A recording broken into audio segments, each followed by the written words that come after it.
Mesdames et messieurs, chers Pazenais, merci d'être présents ce soir en présentiel ou en virtuel, car cette cérémonie est retransmise en direct sur Facebook. Elle sera accessible aux personnes sourdes et malentendantes grâce à la participation de Gwenaël Ouzé et Selvi Bagdadi. Madame la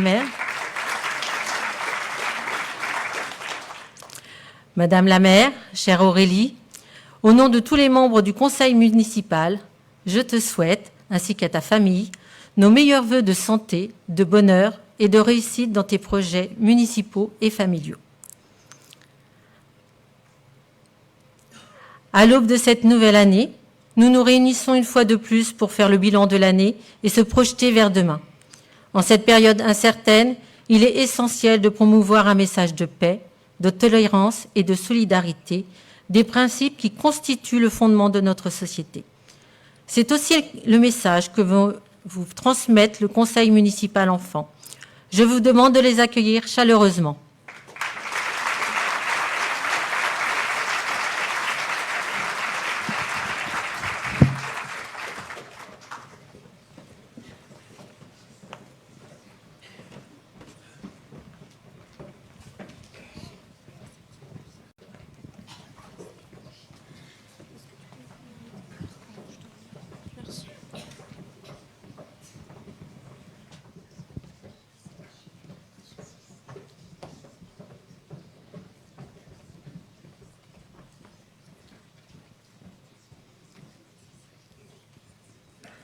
En cette nouvelle année qui commence,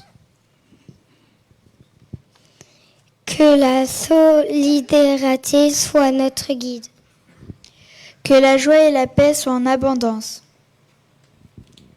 Que chaque jour soit un pas vers l'harmonie. Que chaque cœur trouve la sérénité. Et que l'amour éclaire nos vies.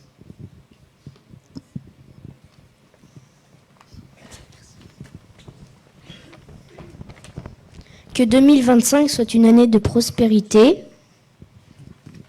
où chacun trouve sa voie, sa vérité. que la santé et le bonheur soient au rendez-vous. Pour vous, vos proches et tous ceux qui vous sont doux. que chaque main se tende vers l'autre. Pour bâtir ensemble un monde plus fraternel.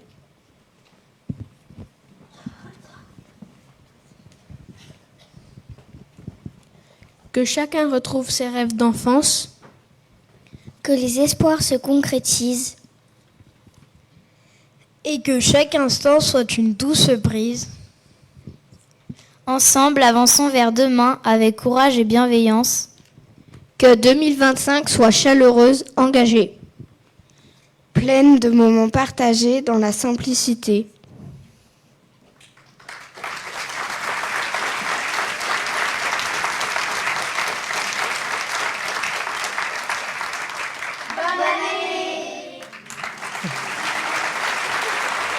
Merci beaucoup pour votre enthousiasme, votre message de tolérance et de solidarité. Je vous souhaite en retour tous mes vœux de bonheur et de réussite.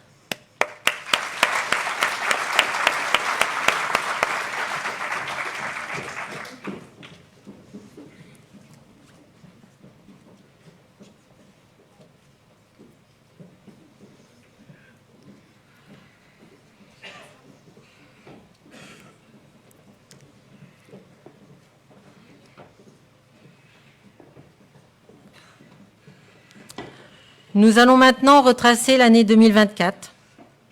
Merci à notre responsable de communication de nous avoir préparé la rétrospective en images que vous avez vue en introduction et le diaporama que vous allez découvrir ce soir. Je ne vous parlerai pas ce soir de Notre-Dame de Paris, ni des Jeux Olympiques, événement phare de 2024, mais de quelques chiffres significatifs pour Sainte-Pazanne. Nous avons célébré sur notre commune 25 mariages et 21 PACS, chiffre relativement stable par rapport à 2023. Nous avons comptabilisé 40 naissances, dont 2 à Sainte-Pazanne, c'est à noter car rare de nos jours, et 45 décès. L'INC estime la population municipale de Sainte-Pazanne à 7 354 au 1er janvier 2025. Ce chiffre a été réévalué lors du recensement effectué début 2024. Nous constatons une augmentation d'environ 6,55% en 5 ans, soit 1,31 par an. Le prochain recensement devrait avoir lieu en 2029. 143 jeunes sont venus s'inscrire au recensement citoyen et 3 élections ont été organisées. Merci à tous les élus, agents et citoyens pazenais qui nous ont permis d'assurer dans de bonnes conditions ces votes. Les demandes de pièces d'identité, passeports ont diminué. C'est ce qui est aussi le cas au niveau national. Nous traitons en moyenne 80 dossiers par semaine, soit 338 par mois en 2024 contre 435 en 2023. Notre nouveauté 2025, la certification identité numérique, qui va désormais être possible. Vous pourrez prendre les premiers rendez-vous à partir du 20 janvier. Pour plus d'informations, vous pouvez consulter le site internet de la mairie. Au niveau du service de l'urbanisme, ce sont 48 permis de construire, dont 21 nouveaux logements, 56 demandes préalables de travaux et 118 certificats d'urbanisme. Sur notre commune, il y a 305 logements sociaux. Le service de la police municipale a géré 24 conflits de voisinage, chiffre qui a doublé par rapport à 2023, et 31 divagations animales. Nos agents interviennent au niveau de la prévention et de la sécurité routière par des missions quotidiennes de tranquillité publique. En moyenne, ils répondent à 420 sollicitations de pazenais par mois, mail ou téléphone. Ils travaillent en étroite collaboration avec les gendarmes. En octobre, la commune et la gendarmerie ont relancé le dispositif Participation citoyenne.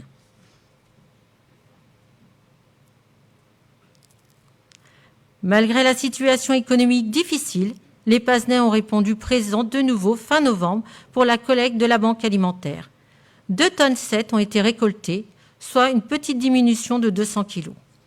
Lors des fêtes de fin d'année, 196 convives se sont retrouvés pour le repas de Noël et 200 colis ont été distribués à nos aînés.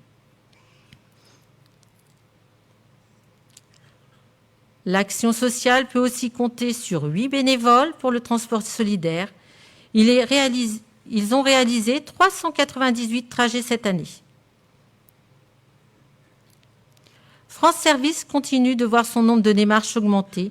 Il est de 5 650 en 2024, soit 31% d'augmentation. Le service travaille avec 12 opérateurs. Un registre des personnes vulnérables existe sur notre commune. Il est tenu et consultable uniquement par la responsable du CCAS et l'élu référente. Il regroupe le nom des personnes qui peuvent avoir besoin d'être prises en compte en cas d'urgence. N'hésitez pas à contacter le CCAS si vous connaissez une personne dans cette situation. Nos services se mettront en relation avec elle pour connaître ses besoins. Les effectifs des écoles primaires sont en baisse. Nous sommes passés de 718 à 680. Nous travaillons au bien-être des enfants dès leur plus jeune âge. Au niveau de nos restaurants scolaires, 650 repas sont servis par jour et 100 repas en moyenne pour l'accueil du mercredi et les vacances scolaires. Ce sont des repas de qualité avec 35% de produits bio et 63% de produits fermiers. Depuis la rentrée scolaire 2024, un nouveau programme est mis en place pour promouvoir une alimentation plus saine et permettre aux enfants de mieux connaître les produits agricoles. Dans le cadre de la préservation de l'environnement et de l'enjeu majeur de santé publique, 5 espaces sans tabac ont été mis en place autour des lieux fréquentés par nos enfants. La nouvelle maison des jeunes, inaugurée mi-juin, a été aménagée avec les jeunes. C'est un bâtiment conçu sur le principe de la maison passive. Pour améliorer le cadre de vie et s'adapter au changement climatique, nous avons, en lien avec le CAUE, commencé par végétaliser les cours d'école. Le but est de créer des îlots de fraîcheur et de sensibiliser les enfants à la renaturation de leur espace de vie. Dans les cours d'école, 80% des 11 000 m² seront désimperméabilisés. D'autres aménagements ont eu lieu pour permettre à la nature de reprendre sa place et d'améliorer la biodiversité. 324 arbres ont été plantés depuis 2019. 18 kilos de miel ont été récoltés cette année. Un petit pot de miel a été glissé dans le colis des aînés. Vous pourrez le déguster, vous aussi, tout à l'heure. Notre équipe des espaces verts a de nouveau été récompensée en 2024 par le coup de cœur des jardiniers et nous avons obtenu une 2e abeille. L'année dernière, nous avions mis en avant le service de la restauration. Aujourd'hui, nous allons vous présenter en vidéo quelques travaux réalisés tout au long de l'année par le service des espaces verts en concertation avec la commission Santé et Cadre de vie.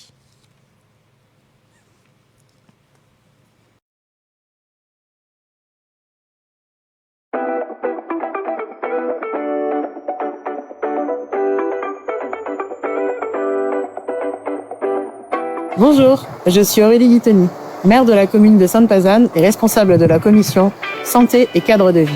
Nos espaces verts sont une réelle plus-value. Ils participent au bien-être de nos habitants et font rayonner la commune auprès des visiteurs et des touristes de passage. Toute l'année, une équipe de 5 agents municipaux entretient des espaces importants et diversifiés sur la commune de Sainte-Pazanne. 35 hectares de surface au total, dont 8 hectares répartis en éco-pâturage, avec une partie pour les agriculteurs. 55 km de trottoirs, 2600 mètres linéaires de haies. Aujourd'hui plus qu'hier, la composante environnementale est au premier plan. Au-delà de l'entretien courant des espaces verts, les ambitions du service s'articulent autour de l'amélioration du cadre de vie, la sauvegarde de la biodiversité, la préservation de la ressource en eau. La commission Santé et Cadre de vie travaille en lien étroit avec le responsable des espaces verts. Avoir une gestion en interne permet d'ajuster les projets en tenant compte des contraintes environnementales croissantes, mais stimulantes, permettant de projeter Sainte-Pazanne en petite ville de demain. Depuis 2013, la commune applique une gestion différenciée, qui consiste à adapter le mode d'entretien en fonction des caractéristiques et de l'utilisation de l'espace. Jardins et parcs, terrains de sport ou espaces naturels. Les zones non fauchées, perçues parfois comme un retard d'entretien, visent à préserver et développer la biodiversité en accueillant plantes, oiseaux et insectes. Les plantes annuelles, gourmandes en eau, sont remplacées progressivement par des vivaces, soit 1650 m² de massifs de vivaces. Toujours dans la dynamique de protéger et renforcer le patrimoine naturel, 70 arbres sont plantés en moyenne chaque année.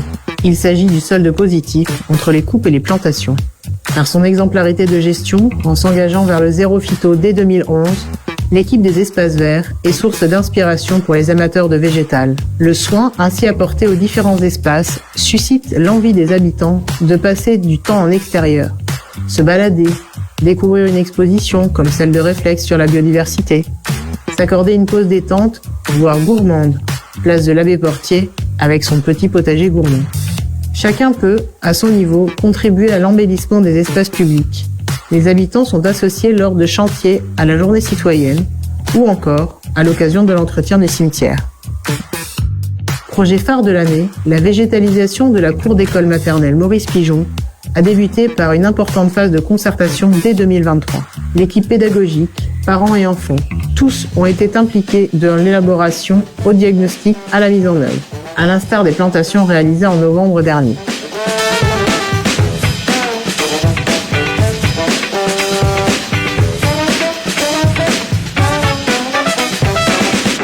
Ouais, c'est super. Tu peux mettre dedans. Alors, t'as vu un verre de terre? Alors, je peux prendre.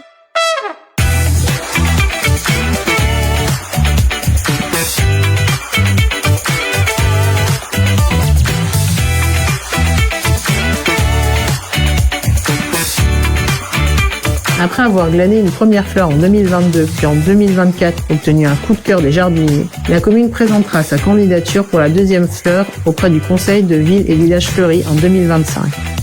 La labellisation constitue une véritable reconnaissance de la politique mise en place en matière d'espaces verts et de fleurissement sur la commune. Les diverses réalisations sont le fruit d'une réflexion et d'une volonté politique de l'équipe municipale d'agir en faveur du développement durable et du bien vivre à Sainte-Pazanne.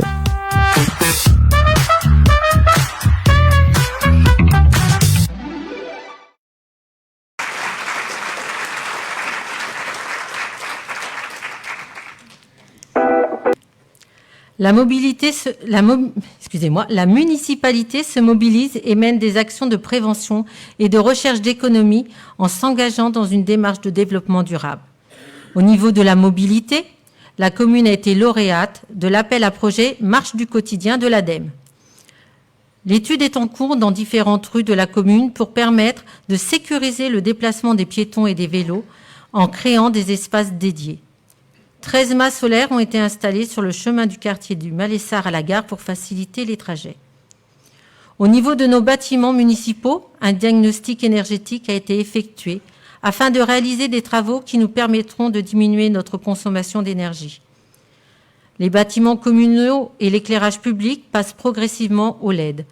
Vous avez pu constater des effacements de réseau rue du Ballon ou rue de la Cure.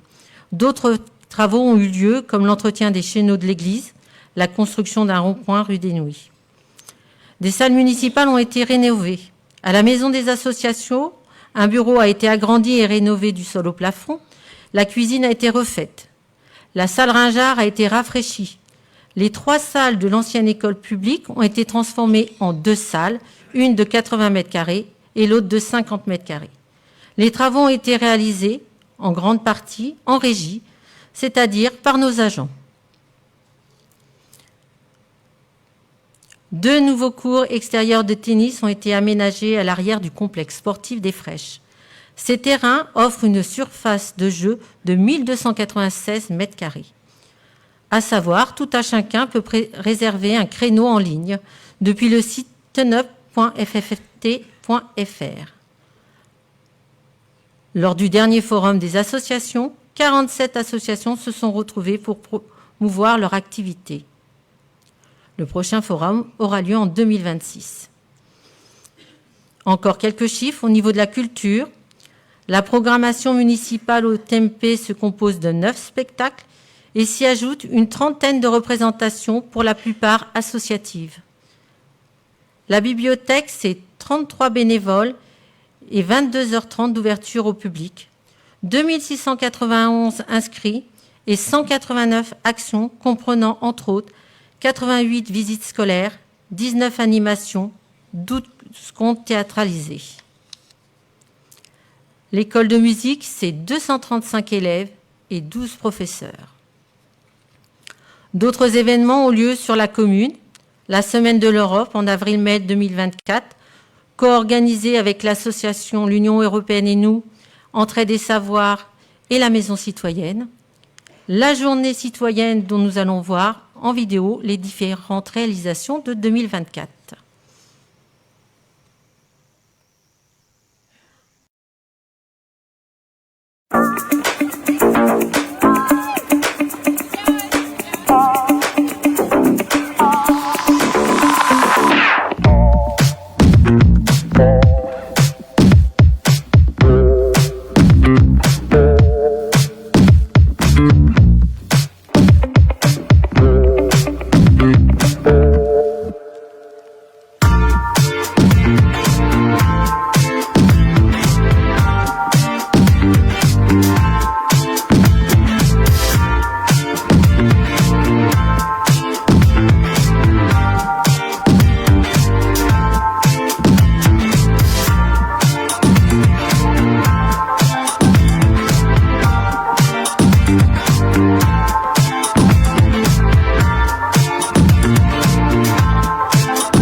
L'édition 2025 se déroulera le 24 mai.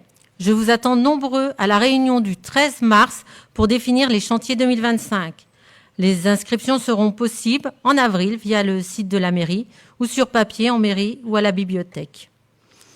Nous avons pu assister, comme chaque année, à la fête de la musique et au 13 juillet, ainsi qu'au nouveau dispositif les vendredis de la place, moments très festifs et conviviaux. La deuxième édition de Rose Pazanne a regroupé de nombreux citoyens, acteurs locaux, associations et commerçants. Merci à tous pour votre investissement.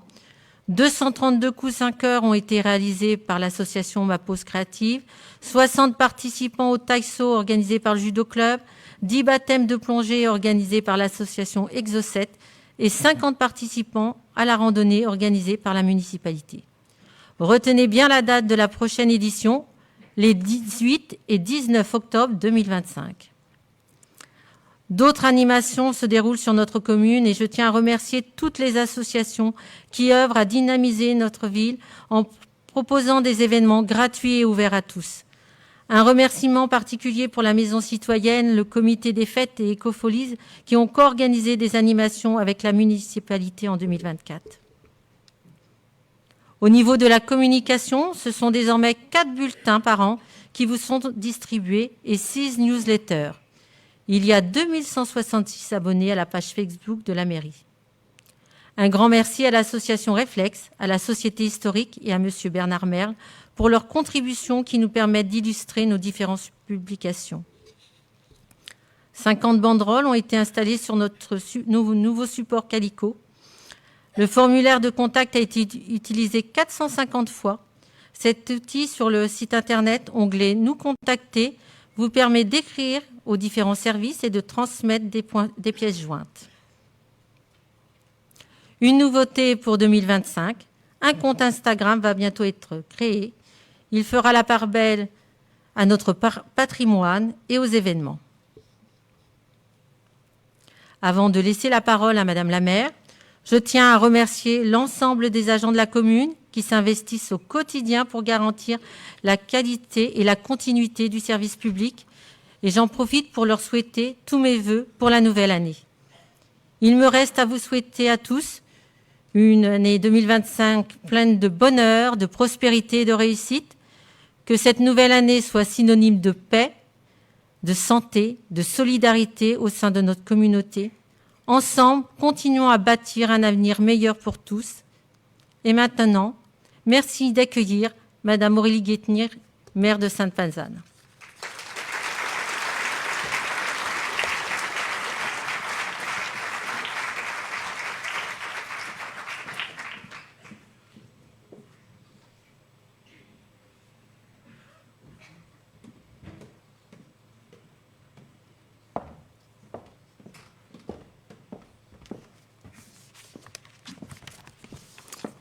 Bonsoir à tous.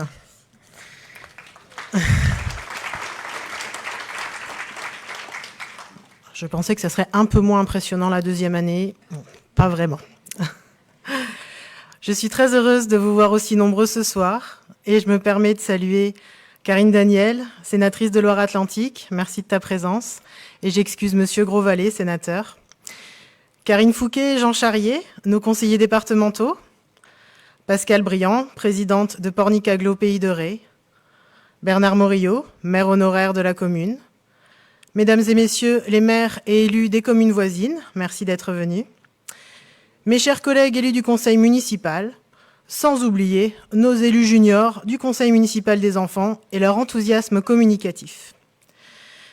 Mesdames et messieurs les représentants de la gendarmerie et du service départemental d'incendie et de secours, mesdames et messieurs, les représentants du monde associatif, éducatif, économique et agricole, mesdames et messieurs les agents communaux, Pazenaises et Pazenais, merci de votre présence ici ce soir. Merci Nathalie de tes bons vœux. Je t'adresse les miens en retour et te remercie pour notre riche collaboration. Je vous partage à tous mes meilleurs vœux de santé, bonheur, paix et joie pour 2025. Votre présence, nombreuse ce soir, témoigne de votre attachement à la commune et aux différents projets qui l'animent. Nathalie nous a présenté la riche rétrospective 2024. Je vais de mon côté évoquer cette année olympique, riche de différents exploits sportifs, mais marquée aussi d'un record de nombre d'élections et de la succession de 3 gouvernements en 12 mois. Cette instabilité politique a accentué le manque de confiance en l'avenir de la population en général, mais aussi des investisseurs et des banques. Les réductions de subventions, annoncées de toutes parts, nous impactent déjà et nous devons revoir nos ambitions pour maintenir l'équilibre budgétaire.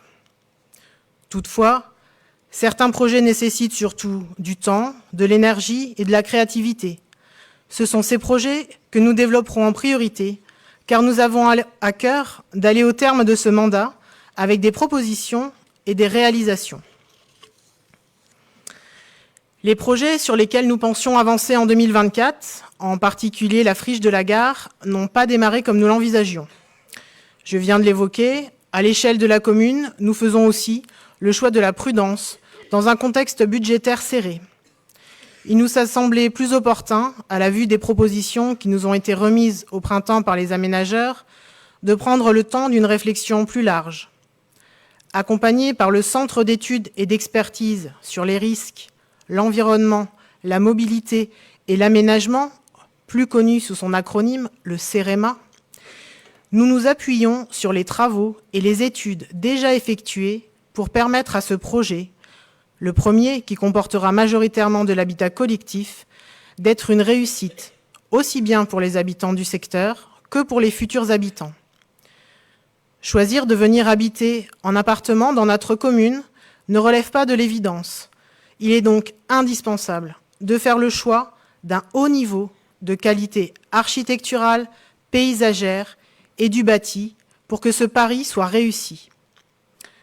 En attendant, pour sécuriser le secteur, les bâtiments seront démolis en ce début d'année et les travaux de dépollution pourront commencer. Nous avons d'autre part une problématique commune à la gare et à la friche qui concerne le stationnement. Un stationnement souvent saturé à la gare et un stationnement qui impacte les bilans financiers des opérateurs qui pourraient se positionner pour développer le quartier de la friche. Il nous faut donc penser le projet dans sa globalité et voir ce qu'il est possible de faire en termes de mutualisation et de multimodalité. Le quartier de la gare est pourtant déjà en mouvement. Après le foyer pour jeunes travailleurs ouvert en 2022, c'est la résidence inclusive qui accueillera dans quelques jours ses résidents. Une offre d'habitat accompagnée, partagé et inclusif comportant 11 logements. En attendant l'aboutissement de ces projets d'envergure que sont la friche de la gare et la ZAC des Écaries, il nous semble important de développer des projets plus restreints, mais qui nous permettent de continuer à avoir une offre diversifiée de logements, en particulier locatifs. Aussi, nous allons travailler à valoriser le terrain de l'ancienne gendarmerie, ainsi qu'une parcelle plus petite, située à l'intersection de la rue des Barottards et de la rue du Ballon. Ce développement de logements en renouvellement urbain sera à l'avenir la norme. À l'heure où la loi dite du zéro artificialisation nette se met en place et effectue le décompte de nos droits à construire. Logement, mais aussi équipement, c'est tout un modèle d'évolution de la cité qui est à repenser pour s'inscrire dans cette trajectoire de sobriété foncière. Nous présentons souvent la commune par sa localisation géographique idéale, à mi-chemin entre Nantes et l'océan. Force est de constater que nombre de nouveaux habitants y sont sensibles. Pourtant, ce qu'il nous tient à cœur de maintenir et de développer, c'est une commune vivante, évidemment ouverte sur son environnement, mais une commune riche d'événements, de propositions associatives et d'un tissu économique dense qui permettent aux habitants de vivre pleinement sur leur commune. Nos commerçants locaux, nos artisans, nos professions libérales et bien sûr le réseau des professionnels de santé sont de précieux atouts. Je n'oublie évidemment pas nos agriculteurs, qui tout en entretenant nos paysages, nous permettent de nous approvisionner en produits frais et locaux. Ce n'est pas le cas de toutes les communes qui nous entourent. Nous sommes chanceux de la diversité des productions locales. Sachons les apprécier et accepter de les rémunérer au juste prix.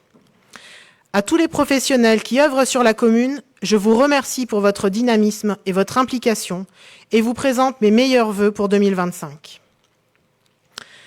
Nous reconduirons cette année les vendredis de la place de Ré, afin de soutenir le cœur de bourg, qui est et doit rester un pôle de commerce important, un endroit où l'on a plaisir à se croiser et à consommer. Après une première année de tests, d'ajustements et d'échanges avec les commerçants souhaitant s'impliquer, nous proposerons une formule qui continuera de mêler convivialité, gourmandise, découverte et musique. Si cette proposition des Vendredis de la Place est aussi pensée comme une offre complémentaire lors de la période estivale un peu plus calme, je n'oublie pas toutes les personnes qui proposent toute l'année des actions et des activités vectrices de lien social. Je remercie tous les bénévoles de nos associations qui ne comptent pas leurs heures pour transmettre leur passion. La vie associative est une expérience humaine extraordinaire où l'on apprend dès le plus jeune âge à prendre soin des plus petits, à donner un coup de main lorsque cela est nécessaire, mais aussi à prendre du plaisir dans le respect de l'autre. Fiabilité de la parole donnée et goût de l'effort, des valeurs si précieuses dans tous les domaines.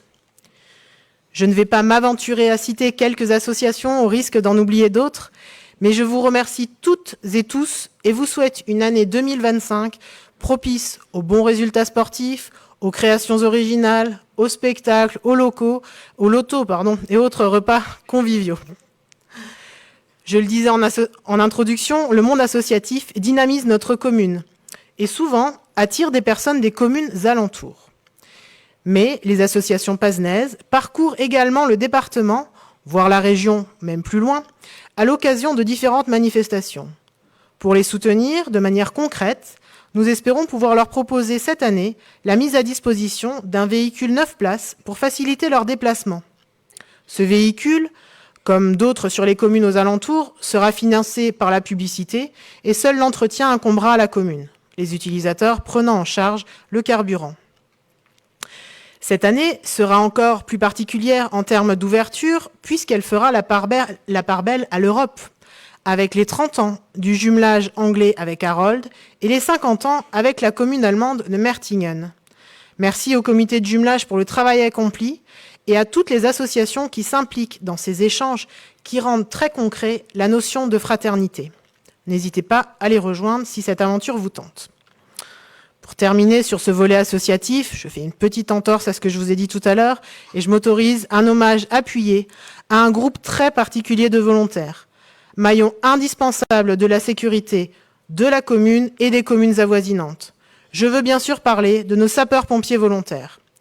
Ils ne comptent pas leur temps au service de la population et répondent toujours présents. Ils nous préparent une journée festive pour fêter les 100 ans du centre de secours le 17 mai prochain. Mais d'ici là, je vous invite à les applaudir chaleureusement.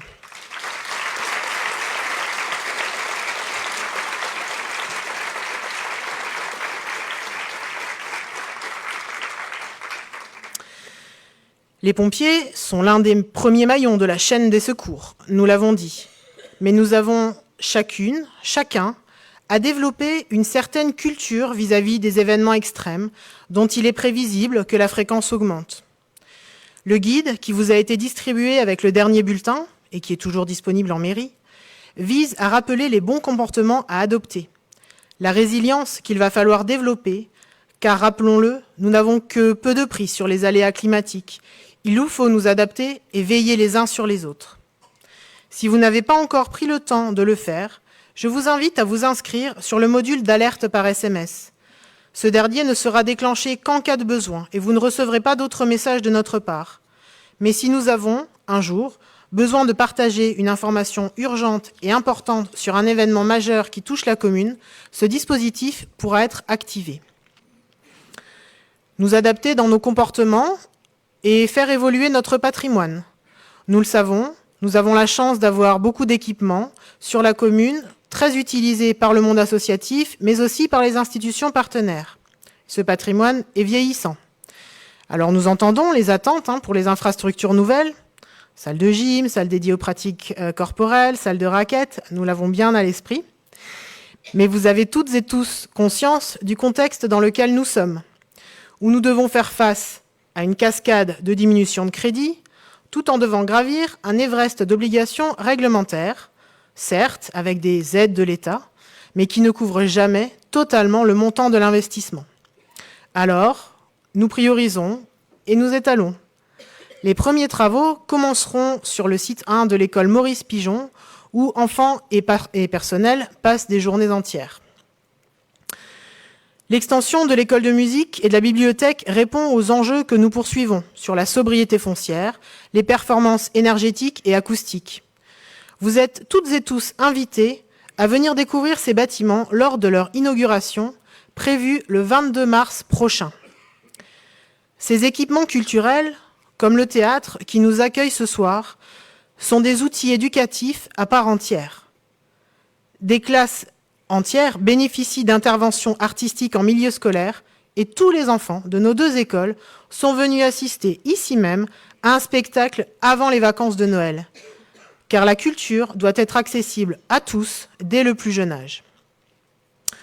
Et pour les jeunes qui pédalent vite, mais aussi pour nos anciens qui marchent moins vite et de manière hésitante, nous avons, Nathalie en a parlé, à mener un vaste chantier sur les questions de mobilité. Différents tronçons ont déjà été travaillés et les réfections de voirie incluent aujourd'hui une place plus large pour les cyclistes et les piétons.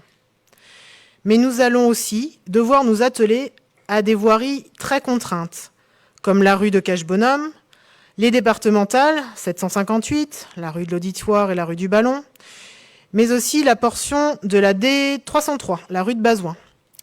C'est cette dernière, ainsi que la rue de la Marche, qui feront l'objet d'une réunion publique le 23 janvier prochain, afin de vous présenter les modifications envisagées. Je vous invite cordialement à cette rencontre afin d'échanger ensemble sur la proposition du bureau d'études qui nous accompagne et qui a tenté de faire se rencontrer usages et contraintes. Cette proposition impactera beaucoup de personnes parmi nous dans nos trajets quotidiens, mais permettra aussi de gagner en sécurité pour les piétons, enfants et adultes, nombreux à emprunter cet axe. Nous sommes tous conscients de la nécessité de protéger les usagers de la route les plus fragiles, piétons et cyclistes. Mais nous devons aussi accepter que cela se fasse en modifiant nos habitudes d'automobilistes, que cela concerne nos tournances de circulation ou de stationnement. Pour nous accompagner dans cette transition et mieux orienter les visiteurs et touristes de passage, une évolution de la signalétique va être déployée prochainement. Elle sera plus sobre pour gagner en lisibilité et en efficacité. Et afin de susciter des envies de balade sur la commune, un parcours d'interprétation co-conçu avec des habitants va être installé au printemps. Il proposera une boucle de 4 km et sera ponctué de différents panneaux avec des informations sur le patrimoine bâti et naturel, mais aussi des petites énigmes pour les enfants. Et ces derniers pourront ainsi suivre Pasillon, la mascotte choisie par le conseil municipal des enfants pour ce parcours. La question de la mobilité, de la vitesse de circulation, mais aussi de la signalisation ou de la gestion de la végétation a beaucoup été évoquée lors des rencontres élus habitants de ce printemps et jusqu'en septembre. Certains ajustements ont pu être faits relativement rapidement, d'autres demandes nécessitent plus de temps et d'autres encore sont particulièrement délicates, comme la sécurisation des traversées de routes départementales, pour lesquelles il n'y a pas encore de solution satisfaisante et acceptée par le département à ce jour. Mais nous restons mobilisés sur cette question. Ces temps d'échange, parfois un peu toniques, sont très riches et instructifs sur les réalités des différents secteurs qui composent notre vaste commune. Et nous renouvellerons donc ces rencontres en 2025. Mais je vous rappelle aussi que nous sommes à votre disposition toute l'année. Vous pouvez prendre rendez-vous avec l'un ou l'autre des adjoints, et moi-même évidemment, de manière très simple en appelant en mairie. Et concernant les anomalies de voirie, les défauts d'éclairage ou autres, pensez au module de signalement disponible sur le site internet de la commune. Je vous remercie pour cette attention collaborative à l'état de nos infrastructures pour le bien-être de tous. J'en arrive au terme de ces vœux projections pour 2025, mais avant de laisser la place à une petite vidéo de notre agglomération, je souhaite adresser de sincères remerciements à toute l'équipe qui m'accompagne au quotidien. Le bureau municipal, constitué des adjoints, que vous avez pu voir sur le diaporama présenté par Nathalie Priour précédemment. Les élus du conseil municipal, qui participent de manière régulière à plusieurs commissions, dont les réflexions et projets sont ensuite présentés en conseil. Et bien sûr, une fois que les directions sont données, les projets arrêtés, c'est aux agents que nous passons la main pour la partie technique de la mise en œuvre. Certains d'entre vous sont très au fait de l'organisation de la municipalité. Pour d'autres, c'est plus flou. Sachez simplement qu'il y a quelques 100 agents qui œuvrent au quotidien pour faire fonctionner les différents services administratifs, techniques et entretien, sécurité, restauration scolaire, équipement culturel et pôle social. Autant de femmes et d'hommes engagés pour un service public de qualité, garant d'un confort de vie à Sainte-Pazanne. Merci à eux pour leur investissement et excellente année 2025. Je vais à présent laisser la parole à Pascale Briand, maire de la commune des Moutiers-en-Ré et nouvelle présidente de Pornicaglo, Pays de Ré.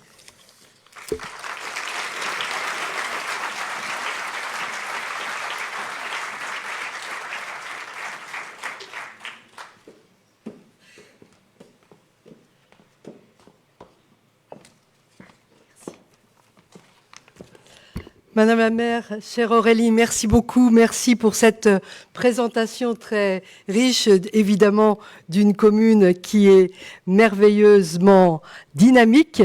Et merci à vous tous de votre présence, les élus, bien évidemment, de tout le territoire, notre sénatrice, nos conseillers départementaux. Je remercie les maires, les élus actuels et bien sûr ceux qui ont quitté leur mandat et tout particulièrement votre maire honoraire. C'est avec une très grande joie que je m'adresse à vous ce soir pour vous présenter au nom de l'ensemble des élus de notre agglomération mes vœux les plus chaleureux pour cette nouvelle année. Des vœux évidemment de bonne santé, d'épanouissement, tant sur le plan personnel que professionnel, avec une pensée très particulière pour toutes celles et ceux qui traversent des difficultés et où finalement cette période de l'année avec sa gaieté est parfois encore plus écrasante lorsque l'on est seul. Et donc 2025 vous apporte la force nécessaire pour surmonter les épreuves et en ressortir grandi. Un mot pour celles et ceux qui me découvrent dans ce mandat qui m'honore. Alors, comme l'a dit Aurélie, il y a des bouleversements, voilà. Et donc, dans la cascade des bouleversements, Monsieur Jean-Michel Brard ayant été élu député, j'ai pris la place grâce au soutien de l'ensemble des maires et des élus de la communauté d'agglo que je remercie vivement. Je remercie aussi Jean-Michel Brard parce que sa succession est assez aisée. Bien sûr, c'est la fin du mandat.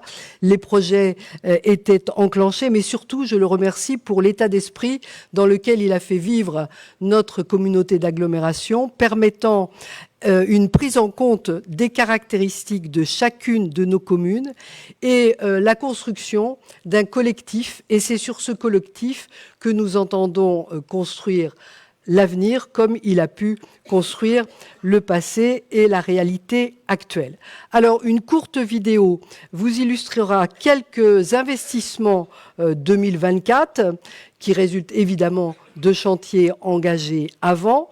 Je la laisse se dérouler avant de poursuivre très brièvement pour, bien sûr, vous laisser le temps de la dégustation.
brièvement brosser effectivement les constructions, réalisations de cette année 2024 sur les grands projets qui sont tous mis en œuvre et se développent. Le dernier à avoir été lancé, ou plus exactement concrétisé, c'est le projet culturel de territoire. Là aussi, il illustre dans la façon d'avoir été construit cette méthode qui s'appuie sur la richesse des territoires et entend donner force à déjà des initiatives qui ont été lancées. Donc merci aux 15 communes, aux associations, aux agents des collectivités qui y ont évidemment contribué.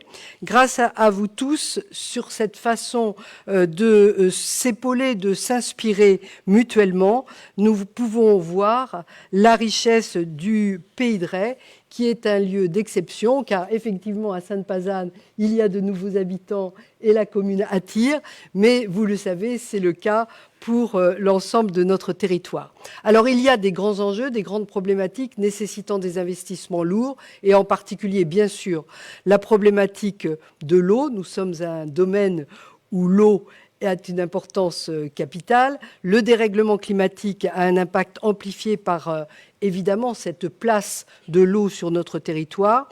Nous avons eu cette année, on peut le dire, et cela continue, des pluies centennales avec ce que cela inclut. Les habitants de Sainte-Pazanne ont été aussi confrontés en octobre dernier, ainsi que l'ensemble de nos infrastructures. Donc nous avons un plan de financement qui est renforcé dans le domaine de l'assainissement, avec un plan ambitieux s'élevant à 191 millions jusqu'en 2035, soit 19 millions par an pendant 10 ans, au lieu des 5 millions initialement prévus. En 2024, il y a eu des travaux de fiabilisation qui ont été réalisés. Alors pour Sainte-Pazanne, par exemple, les adaptations de la steppe de Sainte-Pazanne ou le point de relèvement de la Petite Beauce. Mais également, nous avons évidemment des chantiers dans le domaine de la gestion des eaux pluviales urbaines, dont la compétence a été transférée à l'agglomération il y a 4 ans.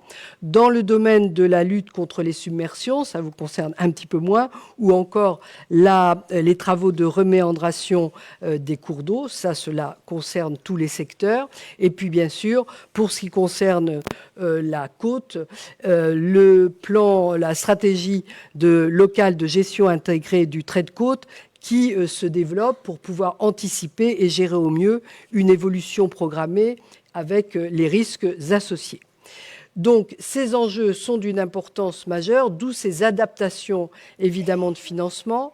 Autre point très important pour l'ensemble de notre territoire, la gestion des déchets, avec des investissements, là encore, qui sont d'autant plus importants que nous voulons progresser pour permettre des tris de plus en plus importants et ensuite des possibilités de réutilisation des déchets finalement et d'une inscription de tous ces produits dans une économie circulaire. Concernant la famille, point important dans un territoire dynamique, la croissance démographique évidemment impose que nous adaptions nos équipements. Comme l'a montré la vidéo, 2 maisons des jeunes ont été ouvertes cette année, l'une à Sainte-Pazanne, l'autre à Chaumes-en-Retz, en face du nouveau collège, et qui accueille désormais une 3e antenne du point info jeunes. Des accueils périscolaires qui ont été également inaugurés à Villeneuve-en-Retz et Chex-en-Retz, et d'autres le seront l'année prochaine.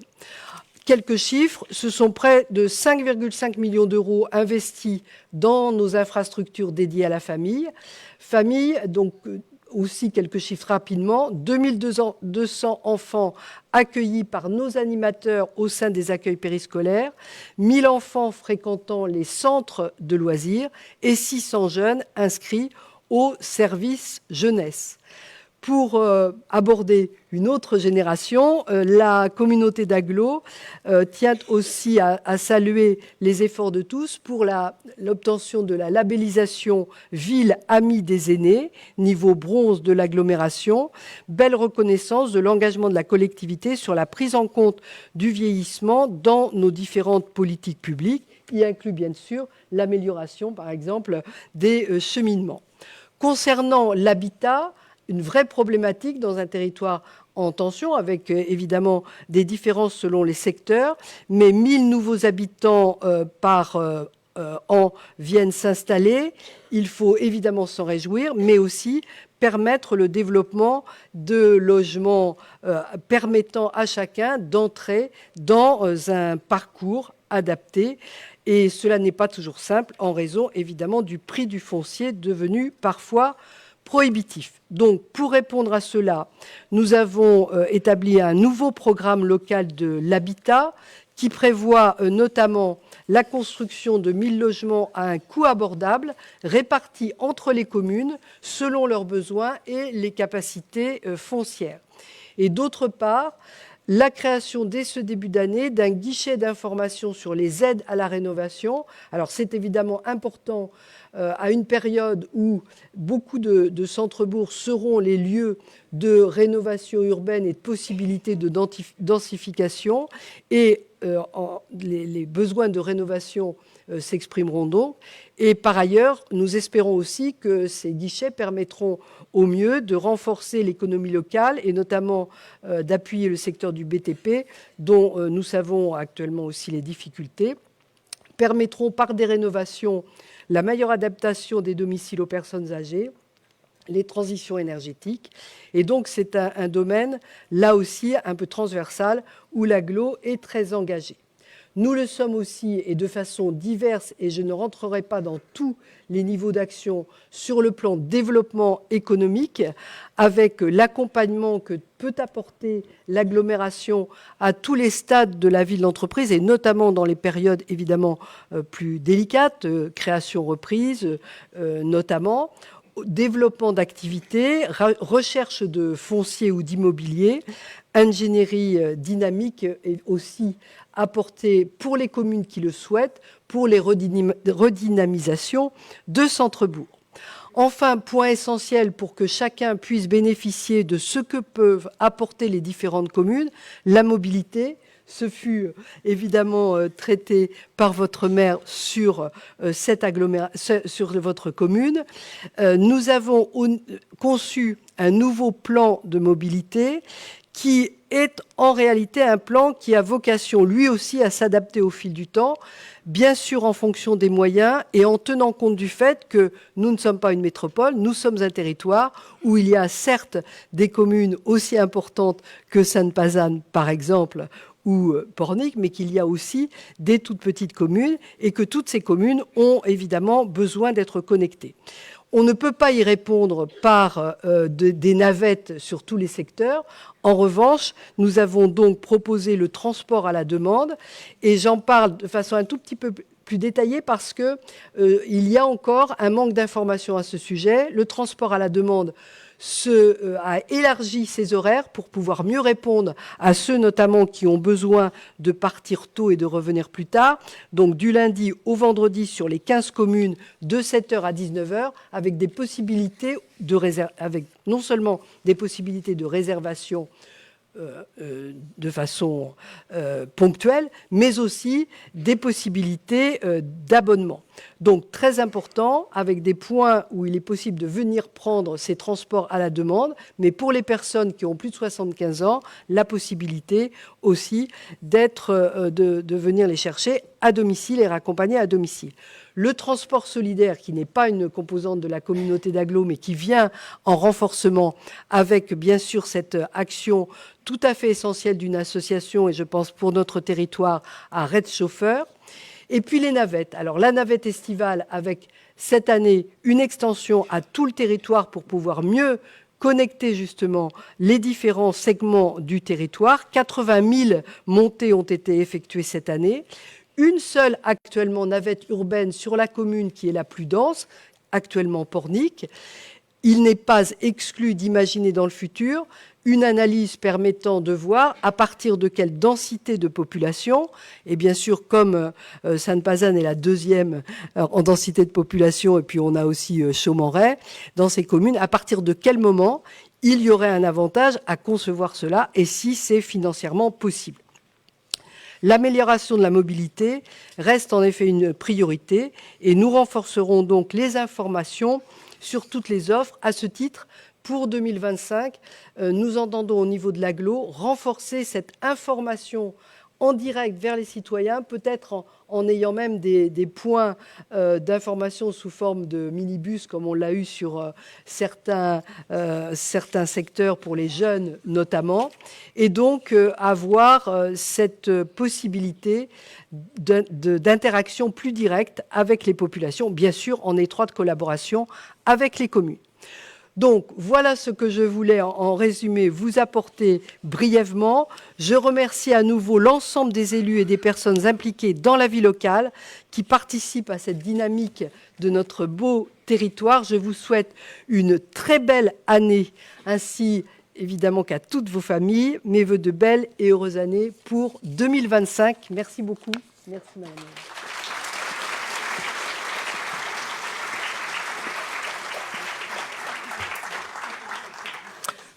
J'invite Karine Daniel à venir nous dire un petit mot également.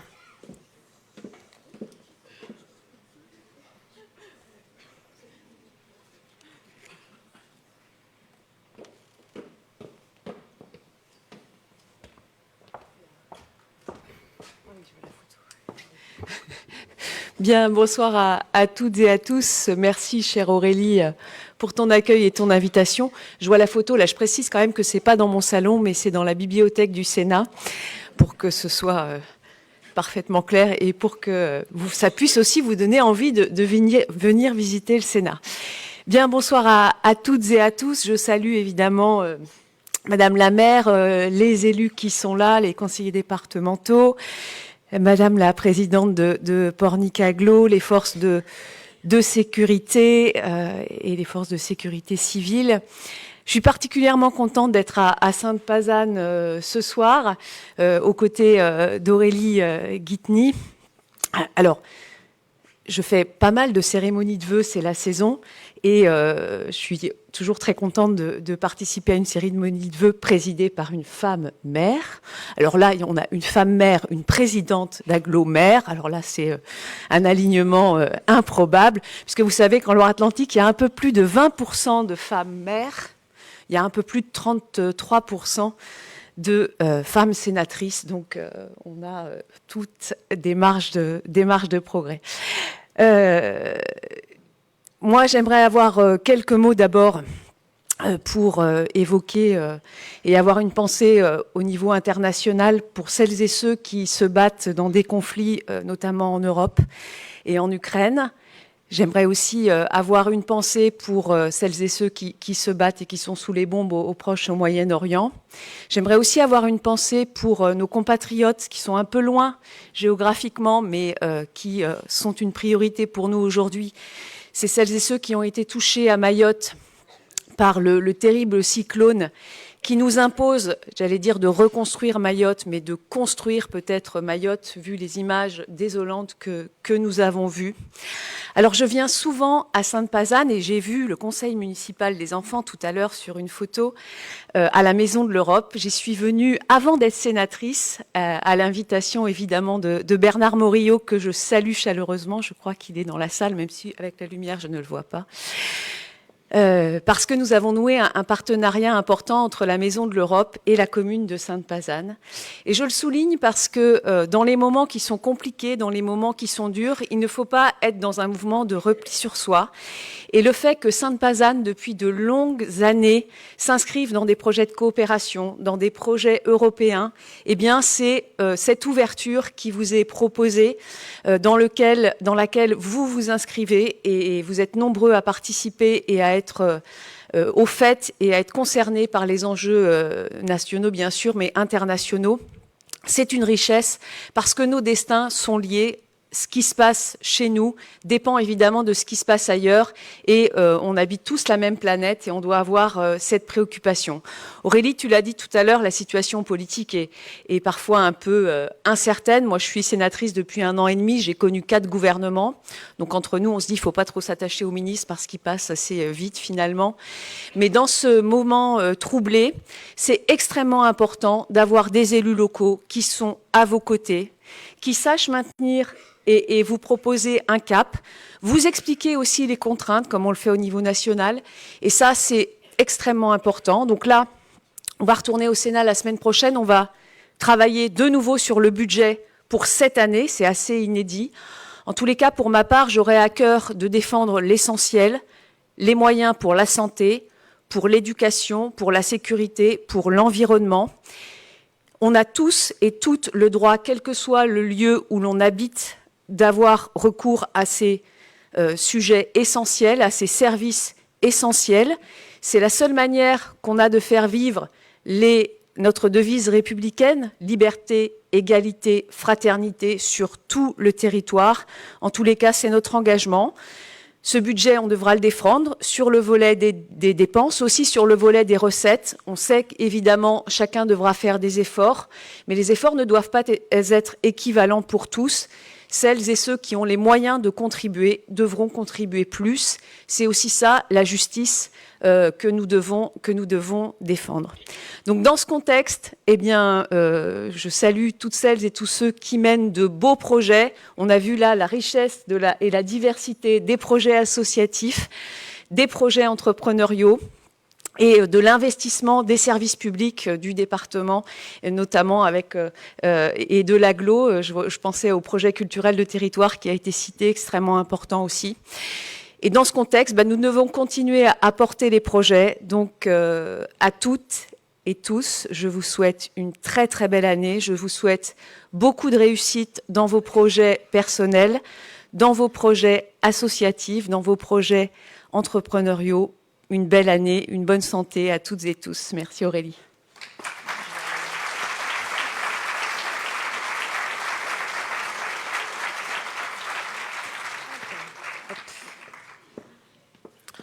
Bon, tu l'as dit, Karine, c'est vrai qu'il y avait beaucoup de femmes. Du coup, on va quand même rétablir un peu de parité. Donc, je vais demander à Roger de me rejoindre sur scène quand même. Roger, voilà, et qui va être accompagné par nos médaillés.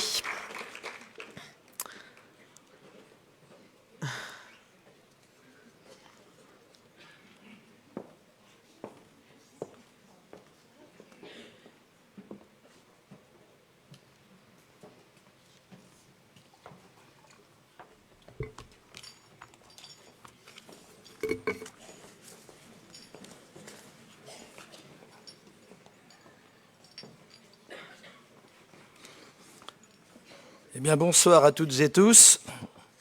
Je vous présente tous mes meilleurs vœux pour 2025, de joie, de bonheur, de santé. Et puis, si on pouvait avoir un peu de soleil en ce moment, ça nous ferait du bien.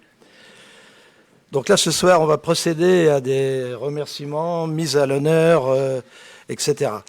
Donc, on va commencer par Monsieur Henri Pirot.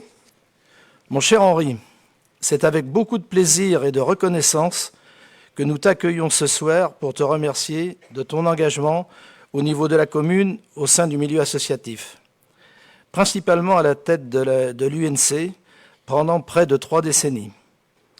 Avec tes amis, tu as toujours participé à l'animation de la commune en organisant de nombreuses manifestations, pour en citer que quelques-unes, l'été dansant, des courses de chevaux et l'accueil d'un congrès départemental, et bien d'autres choses bien sûr, avec une présence dans la plupart des rassemblements festifs organisés sur la commune, notamment le Forum des associations.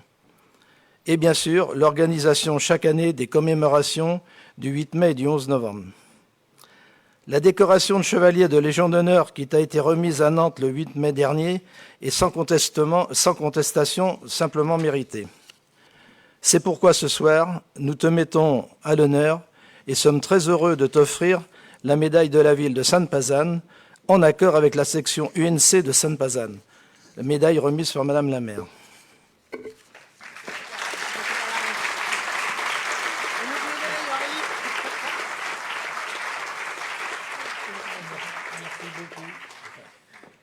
Merci beaucoup, parce que je ne croyais pas que j'avais fait mon travail normalement. Oui, mais je vais le mettre à côté encore. Alors. Bon, je pensais je ne méritais pas tout ça, mais enfin, j'ai fait ce que j'ai pu pendant 65 ans présence à l'UNC et 30 ans de président. Je remercie Madame la maire, le conseil municipal, et puis je pense qu'il y a des présidents qui sont présents, qui m'ont aidé pour avoir tous ces mérites. Merci encore. Et bonne soirée. Vous restez avec nous, on va faire une petite photo après. Ah bon. On va faire un petit... Et ça, c'est pour moi. Il est un peu lourd, c'est ça. Alors, la deuxième personne que nous allons mettre à l'honneur, c'est le sergent Mathieu de l'armée de l'air et de l'espace. Champion du monde militaire de sauvetage, très heureux de vous accueillir ce soir pour vous féliciter de votre parcours. Vous avez débuté la natation à 6 ans. À 13 ans, vous participez à votre premier championnat de France dans votre catégorie. En 2014-2015, vous êtes qualifié au championnat de France élite, le plus haut niveau en France de toute catégorie. Et vous entrez dans l'armée de l'air et de l'espace en 2020. Depuis 2022, vous êtes champion de France en titre de l'armée de l'air et de l'espace sur les courses papillons et en nage libre. Début d'année 2024, vous commencez à faire du sauvetage en piscine, champion de France interarmée aux 200 mètres obstacles et 100 mètres combinés. Sélectionné pour intégrer l'équipe de France militaire et participer au championnat du monde en mai 2024 à Montpellier. Avec un bon parcours, 2 places de finalistes, 100 mètres combinés et 200 mètres obstacles, 2 records armés de l'air. En équipe, vous obtenez la médaille de bronze au relais obstacle et 2 titres de champion du monde au relais corde et au relais bouée-tube, avec à la clé un nouveau record du monde militaire. Quel palmarès! Cela mérite un minimum de vos applaudissements.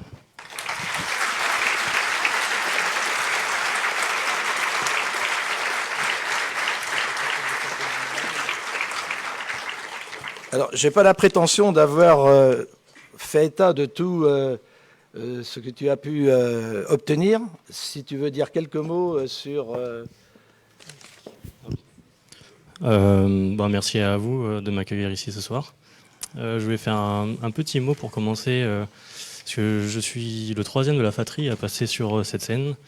Je suis les pas de mon frère qui a fait du théâtre pendant plusieurs années ici, et ma sœur qui a dansé pour le gala les années dernières aussi, les années passées. Et du coup, maintenant, je suis là devant vous pour parler de mon sport, la natation. Du coup, vous avez dit quand même pas mal de choses, pas beaucoup de choses à vous ajouter. Seulement que grâce à l'armée, j'ai pu participer à des grosses compétitions, des choses que j'ai pas pu réaliser quand j'étais dans le civil. Parce que j'ai choisi d'avoir une vie professionnelle plutôt que d'avoir une vie sportive. Et grâce à l'armée, j'ai pu recommencer en fait à avoir une vie sportive qui n'est pas... Je suis pas nageur dans l'armée, je suis dans l'aéronautique. Donc c'est pas mon métier à proprement dit, mais par contre, ça me donne quand même la chance de pouvoir faire pas mal de choses qui me plaisent et vraiment de m'épanouir dans ce milieu-là. Et donc tous ces titres, c'est du travail qui est avant tout personnel parce que j'ai besoin de m'entraîner pas mal de temps tout seul et donc de pouvoir enfin avoir des médailles et des choses qui sont aussi comme ça, ça m'apporte beaucoup de choses, ça rend fier la famille, les amis et puis du coup c'est beaucoup de fierté en effet. Et donc c'est la première année où j'ai participé au championnat du monde, donc j'espère que ça va pouvoir se continuer l'année prochaine. Sachant que j'ai déjà fait 2 championnats du monde, du coup j'ai terminé le dernier qui était en décembre là, en Allemagne, qui s'est très bien passé aussi, où j'ai pu faire des finales. Mais par contre pas de médaille. Donc on verra pour l'année prochaine et puis...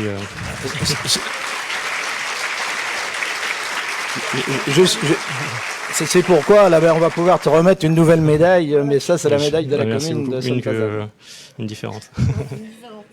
Et puis en attendant, peut-être les championnats du monde militaire, les championnats olympiques militaires, qui s'appellent les World Games, qui seront en 2027 normalement.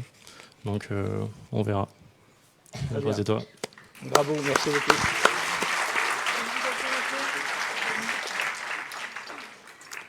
Alors maintenant, dans une autre catégorie, nous avons le plaisir d'accueillir ce soir 3 jeunes meilleurs apprentis de France de la session 2023-2024. Ce concours qui a été créé en 1985, dans un premier temps au niveau départemental, puis régional et au niveau national depuis 2001, il s'adresse aux jeunes âgés de moins de 21 ans, en formation initiale, CAP, Bac Pro, provenant d'établissements publics ou privés, sous statut scolaire ou sous contrat d'apprentissage. Il est organisé par la Société nationale des meilleurs ouvriers de France, sous l'égide du ministère du Travail et du secrétariat d'État chargé du commerce et de l'artisanat, avec le soutien du département et de la région. Ce concours permet aux candidats de développer leur goût du travail bien fait et d'affirmer leurs compétences. Il connaît une croissance exceptionnelle sur l'ensemble du territoire national. C'est plus de 5000 candidats qui s'inscrivent chaque année dans plus de 120 métiers. En 2024, en Loire-Atlantique, 341 candidats se sont inscrits, 220 lauréats départementaux, 69 médailles d'or, 80 médailles d'argent, 71 médailles de bronze, 43 métiers représentés, 36 établissements de formation. Et à Sainte-Pazanne, 5 apprentis ont été médaillés, 2 en or et 3 en bronze. Et ce soir, nous accueillons 3 de ces jeunes ayant pu se libérer.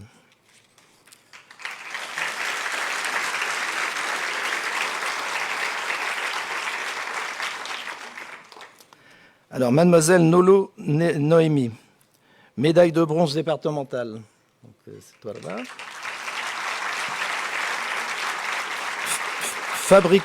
Fabricant de menuiserie, réalisation d'une servante petit meuble avec tiroir, établissement de formation, le CFA de Saint-Brévin-les-Pins.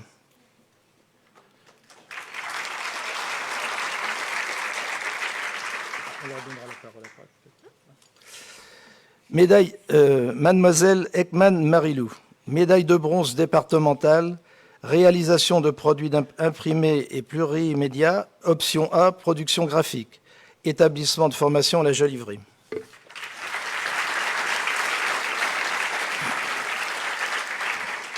Et Monsieur Quentin Louis, en terminale Bac Pro, technicien d'usinage, médaille or départementale, réalisation d'une bague conique, immersion au sein de l'entreprise Mediasis de Sainte-Pazanne, établissement de formation La Joliverie.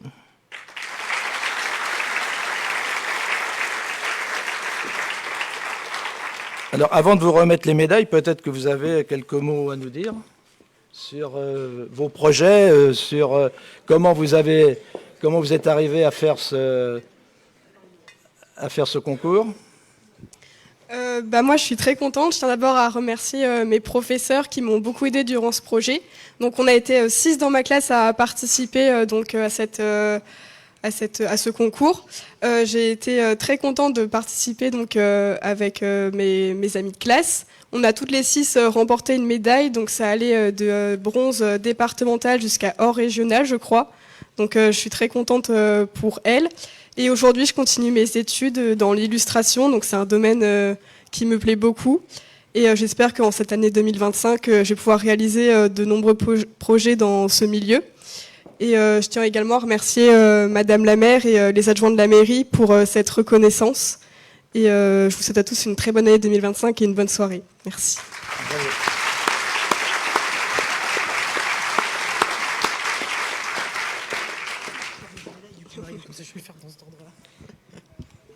Merci. Alors Noémie, pourquoi le métier du bois?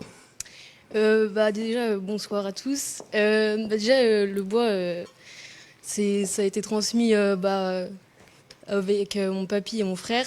Donc déjà, mon papy était menuisier et mon frère a suivi et il a fait menuisier, charpentier. Et donc c'est grâce à ça que j'ai découvert le métier du bois.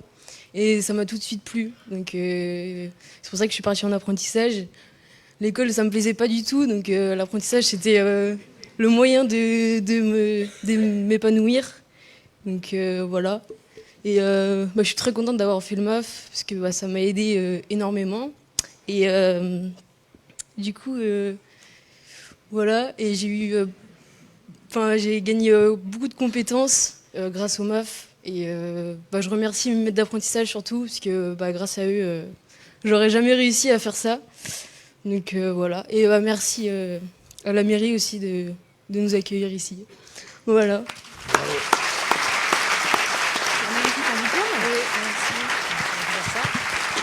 la médaille. Félicitations, Antonine.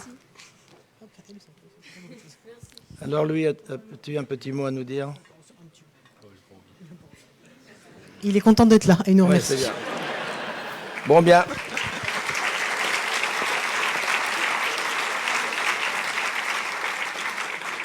Donc un grand bravo à nos jeunes, merci à leurs parents qui les ont soutenus, merci aux chefs d'établissement qui les accueillent, merci aussi aux chefs d'entreprise et ainsi qu'aux formateurs. Donc bravo à tous et bravo à nos 5 médaillés.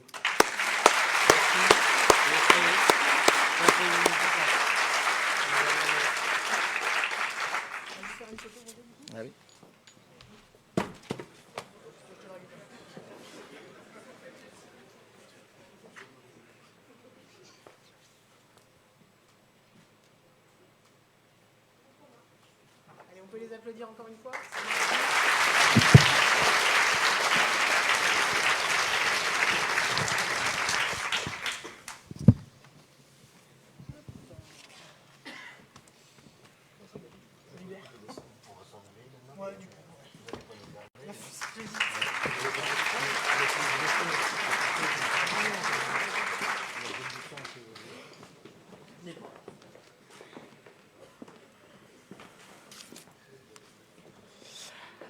Pour terminer cette cérémonie, je vais vous partager du coup l'agenda des différentes dates, une partie de l'année en tout cas.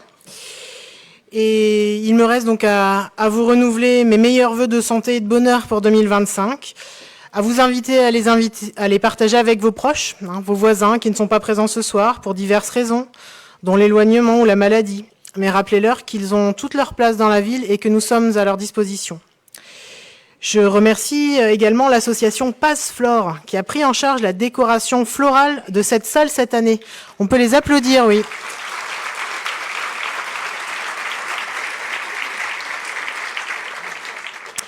Et sur le volet artistique, je remercie également Johan Gabory qui signe la carte de vœux de cette année, qui représente ses 2 enfants.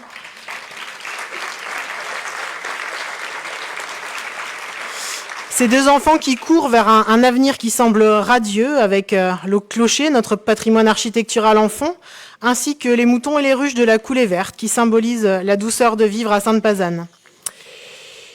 Je remercie également Pascal Jarnigui d'avoir rendu cette cérémonie accessible au plus grand nombre en nous mettant en relation donc avec 2 interprètes, Gwenaël Ouzé et Selvi Bagdadi. Merci à vous.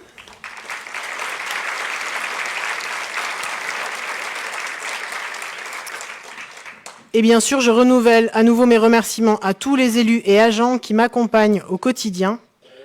C'est pas une mince affaire.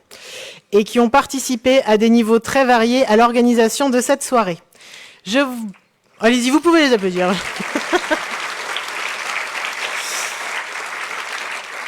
Et évidemment, je vous invite cordialement au verre de l'amitié autour de quelques préparations salées et sucrées à base de quelques produits locaux comme ceux qui régalent les enfants des écoles car ils sont à nouveau préparés par l'équipe de la restauration scolaire. Merci de votre écoute et belle année à tous.